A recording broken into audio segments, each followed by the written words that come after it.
이번 시간에는 지난주에 이어 연말을 맞아 패널분들과 함께 올해 있었던 충북의 이슈들을 정리해보는 시간을 가져보겠습니다. 올해 어떤 사건들이 도민들의 관심을 받았고 그 사건들이 현재는 어떻게 진행되고 있는지 함께 이야기 나눠보겠습니다. 네, 어쨌든 두 분이 이제 올해 뉴스들을 조금 추려서 오셨을 것 같은데요. 먼저 송재봉 행정관님이 선정한 올해 충북의 5대 뉴스에 관해서 먼저 간단하게 얘기 들어보겠습니다. 네, 저는 그 첫 번째로 그 충북형 생활임금이 도입됐던 것이 제가 볼 때는 의미 있었던 이슈였던 것 같고요. 두 번째가 농민수당이 도입된 것, 그리고 충청권 광역철도망과 관련돼서 뭐 여러 가지 논란도 있고 그랬지만 이와 관련된 그 이슈가 있고요. 또 시내버스 준공영제가 청주시에 같은 경우는 올해 첫 이제 도입이 돼서 본격화된 것, 그리고 SK LNG 발전소의 갈등, 이렇게 한 5가지로 꼽아봤습니다. 네, 그 이제 신용환 교수님도 이제 5대 뉴스를 선정을 하셨을 텐데, 네, 들어보겠습니다. 해마다 연말이면 뭐 대상 시상식도 하고 뭐 그랑프리도 수상하고 막 하는데요. 올해도 역시나 다사다난 했습니다. 좋은 일로만 이렇게 선정을 하면 좋겠지만 여러 사건 사고도 있었고 또 충북의 미래 일자리 먹거리를 담보할 수 있는 여러 일들도 있었습니다. 그중에서 제가 맨 처음에 이제 뽑은 것은 우리 도민들이 다 총력을 기울였던 충청권 광역철도 청주 도심 통과 건이고요. 또 하나는 충북에서 이런 일이라고 정말 많은 분들이 의아하게 또 깜짝 놀랐던 충북 간첩단 사건이라고 뭐 각종 유튜브 같은 데 보면 충북 간첩단 사건이라고 소개가 되어 있는 그 사건.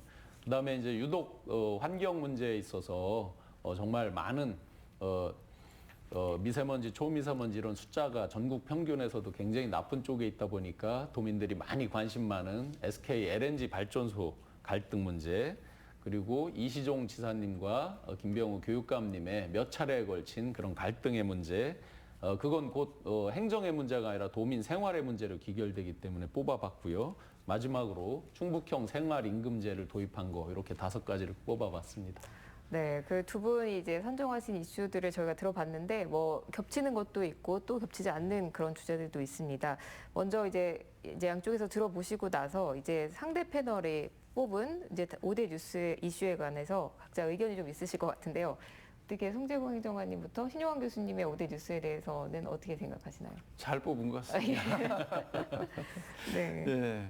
뭐 저랑 또 비슷한 것도 있고요. 광역철도망은 워낙에 뭐 우리 지역의 큰 이슈이기도 했고, 또 미래의 이 충청 메가시티 건설과 관련해서 중요한 그런 좀 역할을 해야 되기 때문에 저는 뭐 상당히 그 공감을 하고요. 그 청주 간첩단 사건은 약간 좀 의외이긴 했습니다. 그러면. 네. 네. 이게 이슈는 됐는데 생각보다 실체가 없어요.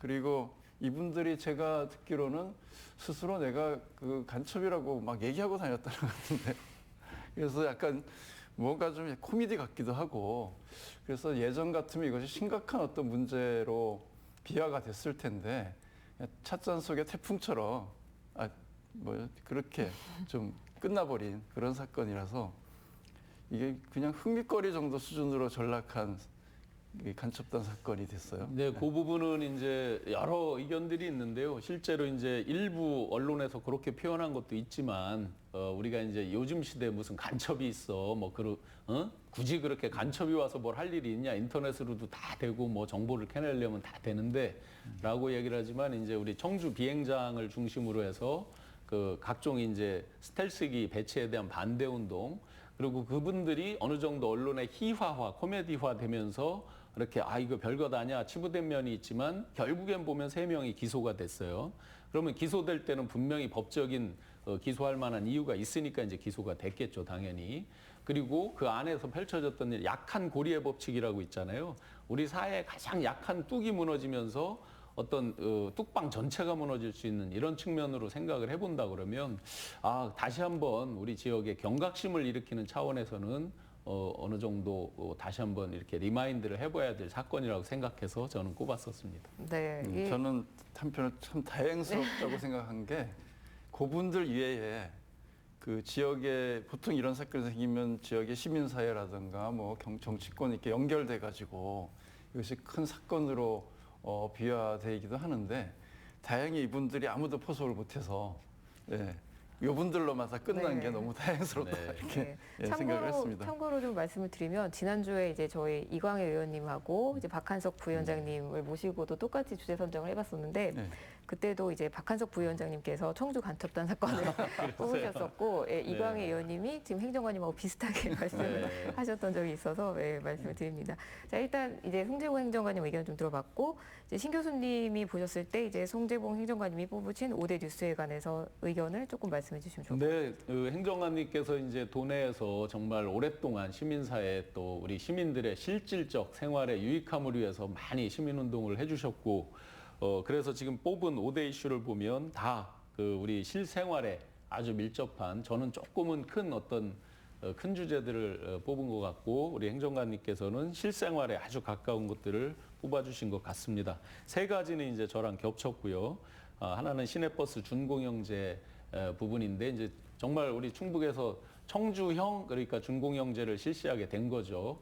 서울에서도 15년 정도 이렇게 시행하면서 굉장히 재정적으로 보전하면서 여러 적자 누적되고 하는 문제들은 있었지만 우리 청주 같은 경우는 이제 지하철이 없고 또 대중교통에서는 버스가 아주 주요한 약 420여 대가 지금 운행이 되고 있고 6개 버스 회사가 운행을 하고 있는데 그 부분에서 오랫동안 여러 갈등들이 있던 것들을 가장 중요했던 게 시내버스 그 준공영제 같은 경우는 사실은 이제 여러 가버넌스 하잖아요. 그 각종 그 시민들과 또 의회와 행정 그 시청과 또 각 시민 단체 그리고 이해관계 당사자들 운송업체 등등하고 해서 같이 협의를 이뤘다는 게 굉장히 의미가 있다고 보고요. 그 뒤에 이제 이게 보전하느라고 약 340억 원 이상이 들어간다. 뭐 그거는 이제 나중에 또 다 추산해봐야 되죠. 나중에 표준 그 지원 비용을 이제 산출한다는 거 아니에요, 그죠? 해보고 이런 것들이 있지만 제 생각에는 굉장히 생활 속에 의미 있는 그런 일을 청주가 했고 행정관님께서 잘 뽑아주셨다고 생각을 합니다. 네. 예, 특히 이제 저도 비슷하게 그런 취지에서 뽑은 건데요.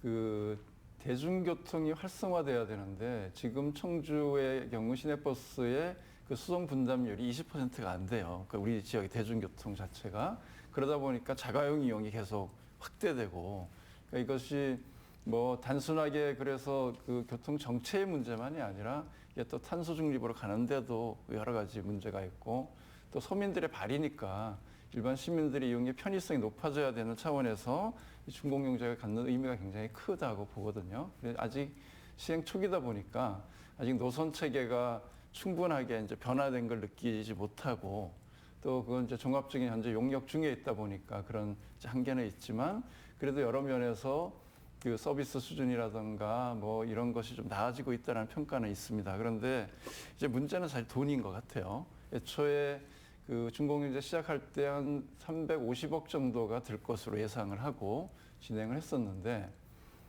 올해 보니까 500억 정도가 들어갔어요. 그러니까 예상보다 한 140억인가가 늘어났는데 여기 코로나 때문에 이제 생긴 이용 승계 감소 때문에 나타난 현상이긴 합니다만 결국은 앞으로 이 비용이 계속 늘어나는 것에 대해서 어떻게 이제 잘 그 효율적인 관리를 할 거냐 그리고 시민들이 좀 체감할 수준의 노선체계 개편을 이룰 것이냐라고 하는 것은 또 숙제로 남아 있다 이렇게 봅니다. 네, 노선 체계에서 이제 상당공원을 중심으로 한 T자 노선에 이제 대부분의 노선이 몰려 있던 이런 문제들이 이제 준공영제로 어느 정도 해소되는 그런 장점도 있었는데 시민단체 오래 하셨으니까 꼭 당부드린다면 서울이나 기타 이제 준공영제를 먼저 실시한 시도에서 거의 예외 없이 부작용이 나왔던 게 친인척을 회사에 집어넣고 이게 이제 준공영제가 일종의 국가에서 보조 또 시에서 보조 이런 형태이기 때문에 눈먼 돈처럼 이제 그 임원으로 등재해 놓고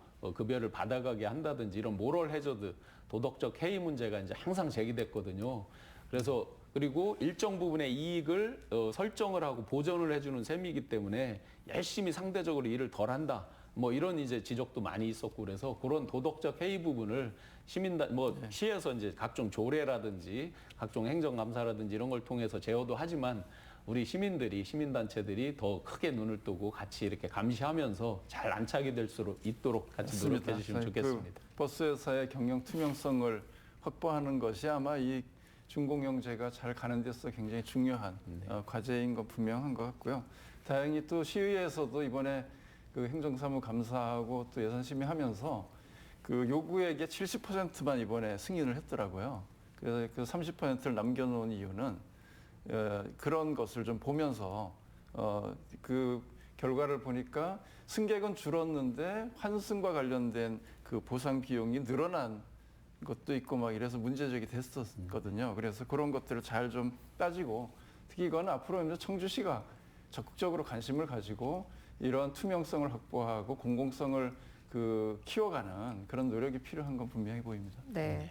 그 두 분이 이제 뽑아주신 이제 공통 주제들이 있습니다. 이제 공통 이슈가 이제 충청광역철도 청주 도심 통과, 그리고 충북형 생활임금 도입, 그리고 SK LNG 발전소 갈등 요 세 가지인데 제가 순서대로 이렇게 어떻게 진행되고 있는지, 지금 이 어떤 내용이었고 지금 현재 어떤지 한번 얘기를 들어보면 좋을 것 같습니다. 먼저 충청광역철도 청주 도심 통과에 관해서 행정관님이 조금 간단하게 설명해 주시죠. 네. 그 지난 이제 7월달에 국토부가 4차 국도 철도망 계획에 그 반영을 했는데 이게 조건부로 반영을 한 거죠. 기존에 계획하고 있던 이 오송에서 북청 지역을 거쳐서 공항으로 가는 기존 노선을 계속 그냥 활용할 건지 아니면 청주 도심 통과 노선으로 할 것인지를 그때 결정하지 않고 이것과 관련돼서는 무슨 제가 갑자기 그 용어가 생각이 안 나는데 그런 타당성 이제 그 용역을 진행을 해서 그 결과를 보고 판단하겠다고 했고 현재 그 용역이 진행 중에 있습니다. 그리고 이 최종 결과는 아마 내년 한 7, 8월 정도에 그 결과가 나올 것 같고 그래서 최종적으로 도심 통과 여부가 확정되는 시점은 내년 한 10월 전으로 확정이 될 텐데 기존에 이제 연구 용역 이미 그 충북연구원의 연구 용역을 한 결과를 보면 BC 분석을 해보면 도심 통과 노선이 거의 1에 가깝게 나오기 때문에 아마 최종적으로도 이 도심 통과 노선으로 결정이 될 것이라는 기대를 하고 있고 그러나 뭐 그걸 앉아서 기다릴 수는 없고 적극적인 그런 그 충북 도로의 또 청주시의 노력이 필요하고요. 다행스러운 건 여야 대통령 후보들이 다 우리 지역에 와서 광역철도망의 도심 통과 노선을 지지하고 지원하겠다라고 약속을 한 상태라서 나름대로의 전망은 그래도 좀 밝은 게 아닌가 이렇게 생각을 해봅니다.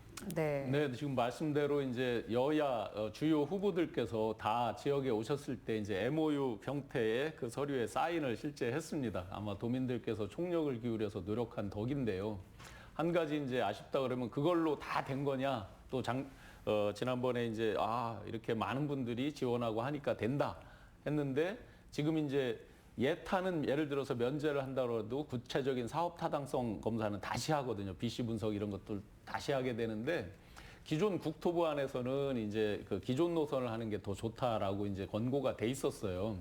그러다 보니까 이 사업 타당성 이런 것들이 예를 들어 대선 전에 돼서 어느 정도 정치적으로 우리 충북에서 그런 도민들의 결집된 힘으로 정치적으로 좀 해결이 되면 좋은데 대선 이후로 이제 다 넘어가게 됐습니다. 그래서 한 가지 이제 혹시 걱정은 대선 이후에 혹시 흐지부지 되는 거 아닌가 하는 걱정이 하나 있고요. 그거에 이제 주요하게는 도심 통과를 할 때 지하 노선을 지나갈 때 광역만으로 여기 5개 정도로만 예정돼서 지나가게 되면 그야말로 이제 청주 패싱 논란이 다시 생길 수 있거든요. 지나가는 건 지하로 청주로 가는데 사실상 청주에 내려서 소비 기능 이런 것들이 이루어지지 않는다 그러면 예를 들어서 청주 공항에서 세종이나 대전 이렇게만 편익을 많이 갖게 되면 안 되는 거 아니냐. 그러면 지하 구간을 지하철과 병행 노선으로 서울 지하철 9호선처럼 병행 노선으로 했을 때 과연 그러면 매년 약 250억 정도의 적자가 예상이 되는데 그 적자는 그럼 어떻게 보전을 할 거냐 이런 이제 궁극적으로 예산과 돈의 문제로 넘어갔을 때는 또 앞으로 많은 숙제를 안고 있지만 어찌됐든 주요 대권 주자들도 그렇게 동의를 하고 도민들의 결집된 힘과 결집된 희망이 그 방향이니까 새해 들어서 잘 추진될 수 있으면 좋겠습니다. 예, 네. 우리 도민들이 사실 노력의 결과이기 때문에 그것은 뭐 그 누구의 공이 아니라 도민들이 함께 노력한 결과물이다 이렇게 생각을 하고요. 말씀대로 최종적으로 이제 결정되면 그 후에 역을 어떻게 만들지, 또 그 역과 연계돼서 지역의 대중교통망을 어떻게 새로 설계할지 이런 것은 충분하게 좀 논의가 필요하고, 또 들어가는 비용과 관련해서도 이게 국가가 최대한 부담할 수 있도록 가야 되는 게 또 숙제라서 여전히 우리가 해결할 과제는 많이 남아있다 이렇게 생각을 합니다. 네. 다음으로 이제 충북형 생활임금 도입 이 부분에 관해서도 좀 설명을 해주신데 신 교수님이 먼저 설명해 주시죠. 네네. 충북형 생활임금은 결과는 이제 생활임금 물론 일반 모든 국민한테 일반 시민들한테 해당되는 내용은 아닙니다. 결과적으로 이제 도와 그다음에 도교육청 등등에 근무하는 이제 비정규직에 있었던 분들에 대해서 기존에 이제 있는 우리 최저임금보다 아마 조금 15%에서 약 20% 정도, 다른 지역도 보니까 실시하는 지역이 그 정도 높게 이제 책정이 되는데, 그건 우리 충북 현실에 맞게, 물가에 맞게, 물가 상승에 맞게 이렇게 이제 책정을 하는 부분인데요. 제일 아쉬웠던 부분은 이 과정에서 도의회와 서로 왔다 갔다 하는 과정에서 승인을 했다가 다시 뒤집었다가 하면서 그 옥신각신하는 그런 과정들이 참 아름답지 못했다. 그거는 일종의 아마추어 행정 같은 그런 지적을 많이 받은 부분들은 아쉽고요. 그렇지만 우리 실질적 생활을 감안해서 도민들이, 그것도 역시나 이제 크게 보면 거버넌스의 일환인데, 그런 뜻을 모아서 실생활에 맞게 임금을 책정해서 지급한다. 이렇게 결정한 것은 꽤 의미가 있다고 생각을 합니다. 우리 충북이 계속 그 경제적인 성장률도 높고 경제 규모도 계속 커지고 있는 것은 긍정적인 거죠. 그런데 그 소득 수준을 따져보면 여전히 특히 급여, 임금 관련 소득 수준이 전국에서 굉장히 낮은 최하위권에 늘 머물러 있거든요.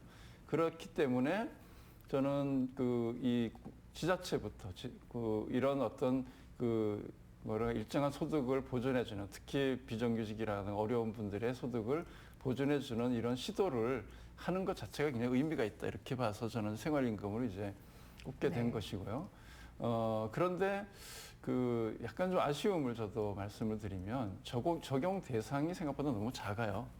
그래서 이번에 보니까 실질 적용되는 인원이 충청북도의 경우는 400명 정도, 교육청은 한 200명 정도밖에 안 된다는 겁니다. 예상을 훨씬 많을 줄 알았는데 막상 그 적용 대상을 좀 줄이다 보니까 이제 그렇게 된 것이고, 특히 이제 상대적인 저임금을 받고 있는 것이 위탁시설들이에요. 지자체들이 민간으로 위탁하는데 그 위탁시설을 운영하는데 비용을 충분하게 지원을 안 하다 보니까 그것이 종사자들의 급여 수준이 굉장히 낮거든요, 생각보다.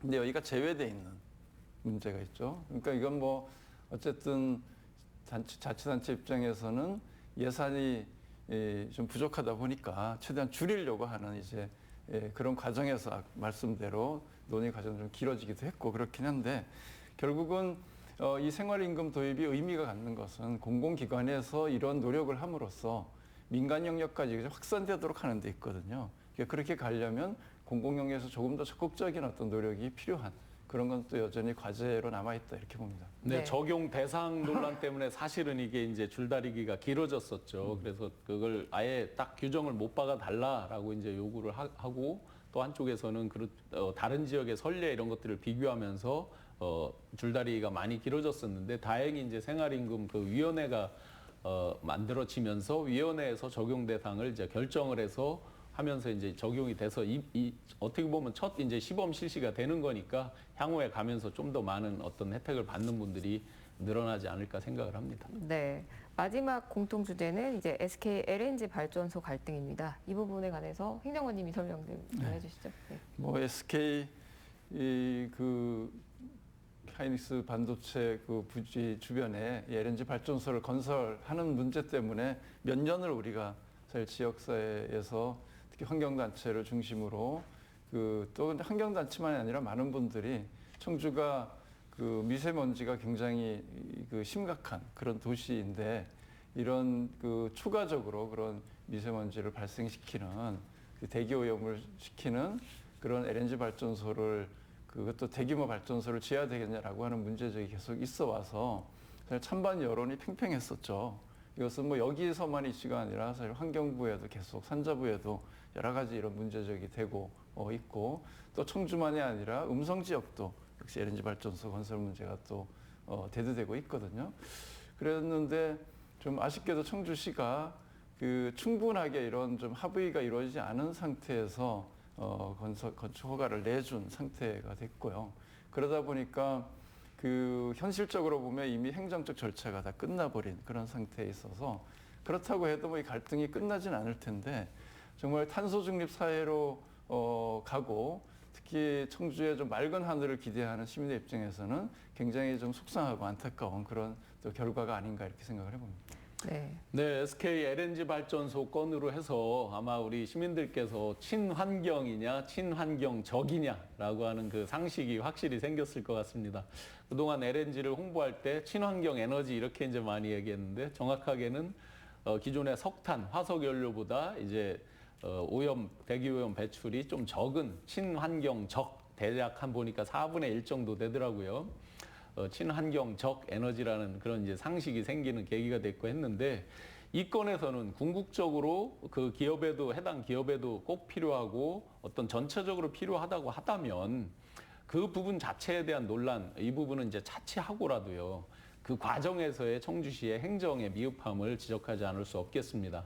대부분 이제 이 공무원분들께서 흔히 하는 말이 이제 기속적 행정행위, 재량 행정행위 이 두 가지로 내가 재량권이 있다 또는 어쩔 수 없이 규정이나 각종 법적 절차에서 어쩔 수 없이 한다. 이런 이제 두 가지로 이렇게 나눴을 때 핑계대기 좋은 게 이제 어쩔 수 없이 이건 안 할 수가 없다. 상급 기관에서 결정을 한 부분 또는 법에 의해 결정한 부분이라 어쩔 수 없다. 이렇게 이제 핑계를 많이 대기도 하는데 이 부분은 논란이 벌써 이제 거슬러 가면 7년, 짧게 봐도 한 2년 정도 되거든요.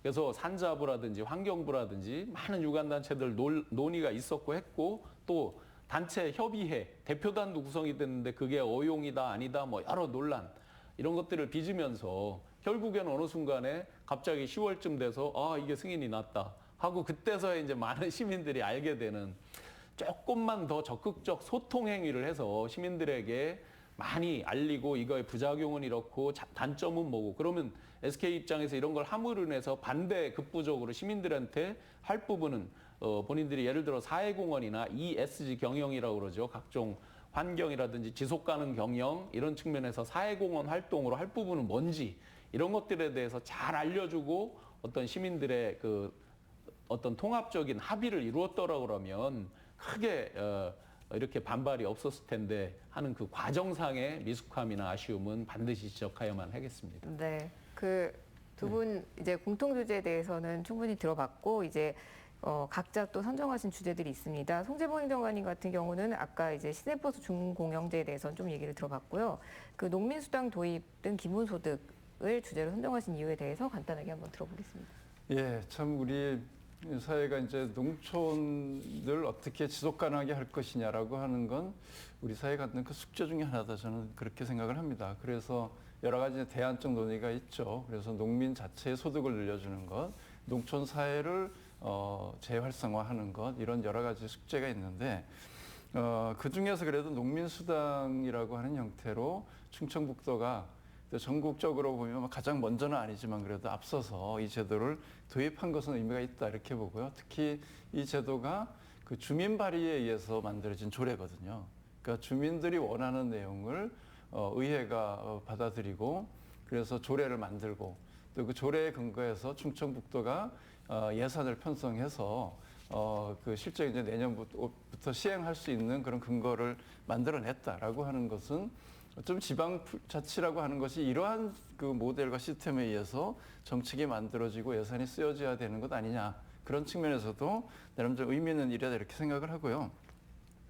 그 적용 농가가 10만 8천여 명 정도 되거든요. 그래서 그 50만 원씩을 지원하고 그래서 544억을 충청북도가 예산을 편성했던데 이건 이제 충북도 혼자 하는 건 아니고 나머지 시군과 이제 예산을 분담을 하죠. 그래서 충북도가 4, 기초가 6, 6대 4 비율로 해서 그 지원을 하는데 결국은 이제 이게 농촌 사회가 지속 가능하게 하는데 나름대로의 또 농민들이 하는 여러 가지의 그런 그 생산 활동이 갖는 우리 사회의 다기능적 가치 이런 것들을 그래도 지자체가 좀 관심을 가지고 인정해 준다라고 하는 면에서도 농민들에게는 상당히 좀 의미 있는 그런 정책이 되지 않을까 그런 차원에서 저는 이걸 좀 의미 있게 올해 이슈로 봤습니다. 네, 신 교수님 같은 경우도 아까 이제 청주 간첩단 사건하고 이시종, 김병호 갈등에 관해서 이제 선정을 해주셨는데 간첩단은 아까 잠깐 들었고 이제 이시종, 김병호 갈등을 주제로 선정한 이유를 좀 들어보겠습니다. 네네. 몇 년 전 그 명문고 갈등에서부터 시작해서 고교 무상급식에 대한 각종 부식비를 도에서 일부 지원하고 이제 교육청에서 3대 7 정도 됐던 비율들을 어떻게 조정할 거냐 이런 문제로 이제 아주 일전을 했었죠. 그래서 약 2년 전에 이제 당시 도의회 의장인 장선배 의장께서 중재를 하고 하면서 극적으로 타결됐다 했는데 올해 다시 이제 영유아 보육에 대한 그 지원 문제로 해서 다시 이제 한판 2라운드가 이제 세게 또 펼쳐지면서 결국에 제가 왜 이 부분을 중요하게 꼽았느냐면 각 기관 간의 어떤 권한쟁의 이런 성격, 권한을 가진 기관 간의 그런 다툼 이런 성격 정도가 아니라 결국에 이것에 대한 피해를 보는 건 모두 저희 도민 시민들이기 때문에 결국은 그렇게 장시간 싸우고 되니 안 되니 누가 분담을 하니 많이 했지만 결국엔 다시 또 타결을 해서 하잖아요. 그러면 그 사전 단계에서 도의회에서 예산 설정 단계부터 교육청하고 충분히 협의를 하고 수석 전문위원이나 이런 분들이 다 그런 역할들을 중간에 또 하잖아요. 그런 부분들이 너무나 아쉽다. 그래서 서로 아마 다른 어떤 목적과 이슈를 가지고 아마 이렇게 갈등이 있었을 텐데 진정으로 도민과 시민들을 위한다면 또 결과를 놓고 보면 처음부터 원만하게 합의하고 그런 과정을 통해서 더 아름다운 모습을 보였을지 않았을까. 결국 이게 도민과 시민들에게 귀결되는 혜택도 귀결되고 그에 대한 세부담도 귀결이 되기 때문에 저는 굉장히 중요한 갈등이라고 봤습니다. 네. 자, 이제 올해 있었던 이슈들에 대해서는 저희가 정리를 해봤고요. 이제 내년에 이런 이슈가 좀 우리 지역에서 떠올랐으면 좋겠다 하는 이슈에 관해서 뭐가 있는지 간단하게 한번 들어보겠습니다. 행정관님 어떤 이슈가 좀 떠오르면 좋을까요? 예, 저는 좀 우리 정치의 세대 교체가 확 이루어졌다 이런 이슈가 떠오르면 네. 참 좋겠다라는 생각을 해봤고요. 또 그것을 계기로 우리 지방행정이 정말 새롭게 변했구나. 내년 연말쯤에 가서는 뭔가 청주가 이제 혁신의 새로운 모델, 또 충북이 그런 새로운 혁신을 실현하는 그런 좀 선진적인 지역이다 이런 이야기가 나오면 좋겠다 이런 생각을 해봤고요. 또 한 가지는 저는 이제 이게 경제적으로 보면 이제 성장이라고 하는 것도 중요한데 성장의 결과물을 어떻게 지역 내에서 순환하게 할 거냐라는 것이 굉장히 중요한 과제라고 보거든요.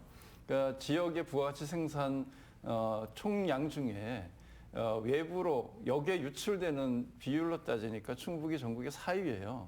그 액수가 한 14조 정도 되더라고요. 그러니까 우리는 열심히 일을 했는데 그 성과가 외부로 다 나가는 그런 구조라서 지역의 경제의 성과가 좀 지역 내에서 이제는 순환될 수 있는 그런 좀 시스템과 틀이 좀 갖춰졌다라고 하는 또 그것도 하나의 좀 이슈가 되면 좋겠다 이런 생각을 해봤습니다. 네, 신 교수님은 어떤 이슈를 좀... 네, 매번 이제 지금 이시종 지사님께서 이제 목표로 뭐 4%를 넘어서 5% 경제를 달성해 보겠다 하셨는데 아쉽게도 이제 올해도 달성하지 못했습니다. 4%를 넘지 못했습니다. 충북의 인구는 약 3%입니다. 그런데 경제 규모로 보면 GRDP, 국내 총 생산에서 차지하는 게 이제 3.5부터 대략 한 3.7% 사이 정도 되고 있는데 내년도에는 4%를 돌파해서 어떤 지역 인구나 도세 대비해서 굉장히 많은 그런 발전과 성장을 이루었다 하는 소식을 좀 듣고 싶고요. 또 한 가지는 충북, 특히 청주 같은 경우는 소상공인 자영업자 비율이 상대적으로 높습니다. 전국 평균 비해서 약 4% 가까이 높은 걸로 알고 있는데요.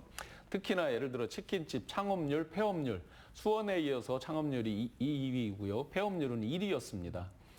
이 코로나로 정말로 소상공인들 어렵고 시내 상가들도 공실률도 굉장히 많고 서로 어려운데 새해에는 이런 것들이 다 풀려서 정말 큰 기업들부터 시작해서 소상공인, 자영업자 생활 전반에 걸쳐서 정말 충북 청주가 살기 좋은 도시이고 살기 좋은 도다 이런 걸로 부상하기를 희망해 봅니다. 네, 마지막으로 이제 연말을 맞아서 이제 올해가 이제 몇 시간 남지 않았습니다. 그 충북 도민들에게 전하고 싶은 말을 간단하게 한번 들어보겠습니다. 네. 예, 그 참 올해 힘겹게 한 해를 보낸 것 같습니다. 코로나와 싸워야 되고 또 그로 인해서 여러 가지 경제적인 어려움, 특히 우리 지역의 소상공인들을 포함해서 사실 모든 분들이 이렇게 어려운 과정을 거치면서 올 한 해를 보내게 되는데요. 그럼에도 서로 또 그 어려움을 서로 지지하고 연대하고 협력하는 그런 노력이 있었기 때문에 또 여기까지 잘 넘어왔다 이렇게 생각을 합니다. 정말 고생하셨고요. 내년에는 그러나 이런 그 우리 일상이 좀 빠른 시간 내에 회복이 되고 또 우리의 어떤 삶이 나아지는 그러한 또 중요한 이제 선거가 있는 해이잖아요. 그래서 과거보다도 좀 미래를 보고 미래의 비전과 정책이 어떤지를 좀 더 살펴서 정말 우리 대한민국을 어떻게 잘 끌어갈 수 있을지 이런 또 중요한 선택도 해야 되는 또 그것도 연발연시에 함께 또 고민하는 그런 시간이 되면 좋겠습니다. 네, 신 교수님도 한마디 해주시죠. 네, 올해 정말 어려운 때 모두 고생하셨습니다. 이 충청인의 은근과 끈기, 노력, 열정으로 이 어려움을 다 같이 극복하면서 여기까지 힘겹게 왔습니다. 또 연말에 코로나 각종 이제 거리두기 등등으로 계속 힘들지만 그동안에 대한민국이 어려울 때 항상 분연히 일어나서 미래로 떨치고 나가고 했던 충청인의 자존심과 힘이 있습니다. 그래서 우리 도민 시민 여러분들 그 따뜻한 온정과 또 뜨거운 열정 이 부분 다 같이 역량을 모아서 새해에는 정말 더 미래로 나아가고 또 모두가 행복해지는 그런 충북과 청주를 꿈꾸면서 연말 잘 마무리하시면 좋겠습니다. 네, 두 분 올 한 해 참 수고 많으셨고 또 내년에 두 분 또 다시 함께 찾아뵙도록 하겠습니다. 다사다난했던 2021년이 지나가고 있습니다. 올 한 해 시사공방에서는 우리 지역의 다양한 이슈들로 함께 했었는데요. 내년에는 좀 더 알차고 긍정적인 이슈들로 찾아뵐 수 있었으면 좋겠습니다. 오늘 시사공방은 여기서 마치겠습니다. 함께해 주신 시청자 여러분 감사합니다.